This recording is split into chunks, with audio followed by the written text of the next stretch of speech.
Today I am doing a sociological analysis of pool. So I'm gonna go to a bar with a pool table, Delilah's, on the Lincoln Park campus to see the sociological factors that go on in an average game of pool. Let's go!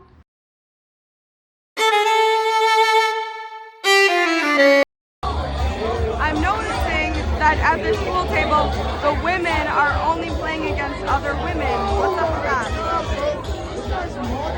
And the men are like reaching over them and trying to teach them how to play. They obviously already know how to play. This sport is so weird because there's 4 people, all of them are guys, they don't seem to know each other, and they're all just here drinking alcohol. Like, what other sport do you drink alcohol in the sport? That's so weird. So I'm here with, who am I here with? A pool player. So I have a few questions for you. Do you normally pay for games when you come here?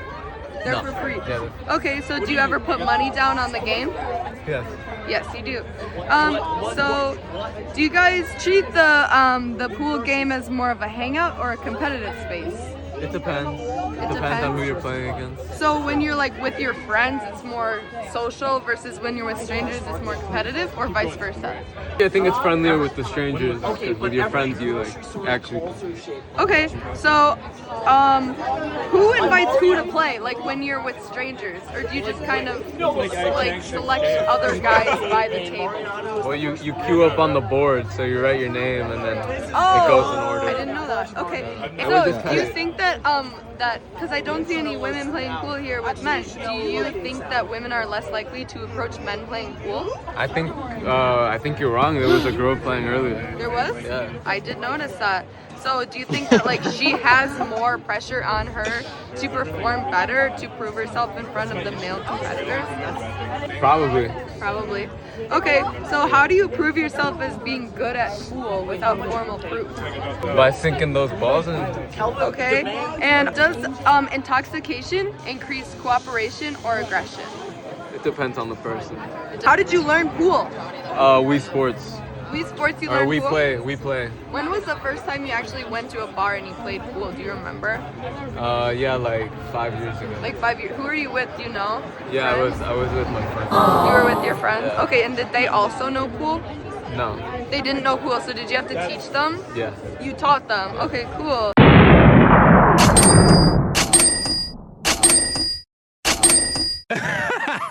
Yeah. To understand the accessibility of pool, we have to first look into the roots of pool. Pool traces back to the 15th century Europe with strong aristocratic origins. Through the 19th century, tables became cheaper to manufacture, public billiards halls were opened, and pool became popular as it spread to the United States. Pool became extremely popular during the Civil War, and many tournaments became, due to its rapid growth, further establishing pool as a competitive sport. Pool nowadays is deemed as moderately accessible due to its cheap game ranges at public halls and bars, as a normal game ranges from free normally to $15, and except if you want a pool table in your house, it's going to cost you about $2,000, so you do have to have access to normally a billiards hall or a bar that has a pool table. We can understand how pool used to historically be viewed as a rich people's sport. It is a sport that does not utilize much physical labor. Taylor Hall states, members of the upper class tend to avoid participating in pro sports that stress physical contact, toughness, and hard manual labor, which are often associated with the lower class.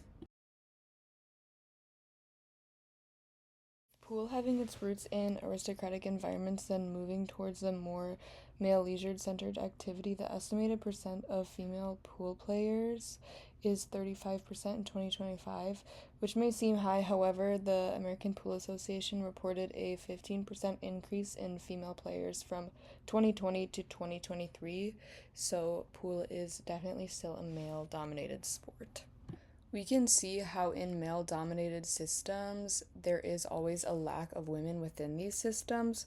From the de athletization of women by 18 and Zinn, the authors state, quote, since men have shaped society's institutions, they tend to fit the value structure of each institution. Nowhere in this is more apparent than sport. Since the traditional masculine gender role matches most athletic qualities better than the traditional feminine gender role, the images and symbols are male. Women do not fit this scheme. Something interesting about pool is its casual atmosphere. Um, the casual participation of pool has a large range from players in their early 20s to older adults. Not many players are under 21 in the US due to its accessibility to pool tables are frequently found in 21 plus venues. Pool is associated with recreation rather than athleticism due to the casual atmosphere it frequently occurs in, as well as its history. As many other sports emphasize competitive rigor, pool usually does not. There are professionally organized pool tournaments, however, they are less common. There are huge global tournaments like the World Pool Championship and the World Cup of Pool, and many are lobbying for pool to be included in the Olympics. Through the 19th century, as pool was moving to the US, it became associated with working men as the tables were majority exclusive to men's club. It ended up becoming associated with gambling and drinking through this transformation, and more wealthy players withdrew due to the negative stereotypes associated with the game. Now we can see that people who play pool normally do so casually at bars and at home tables. Pool is also often a skill taught socially and informally. With a high amount of casual players, we can understand how pool skills develop through real world and socially supported practice rather than formal instruction. With the uniqueness of the casual nature of pool, we can actually see how it is beneficial. With the article Pros and Cons of Sports Competition at the High School Level by Grace Chen, she highlights this in the context of high school sport. With the quote, with many benefits, however, teens competing in high school sporting events must simultaneously balance athleticism with the potential dangers, such as an overly intense focus on the goal of winning. This goal can become a catalyst leading to destructive behaviors to an athlete's overall physical health and well being. This is a common thing with most athletic based sports. However, in pool, through this video, hopefully, you can see that there is such a unique nature of casualness and just coming together and doing this sport. Okay, thank you for watching. Sorry it's like way too long. Okay, here are my references. Thank you.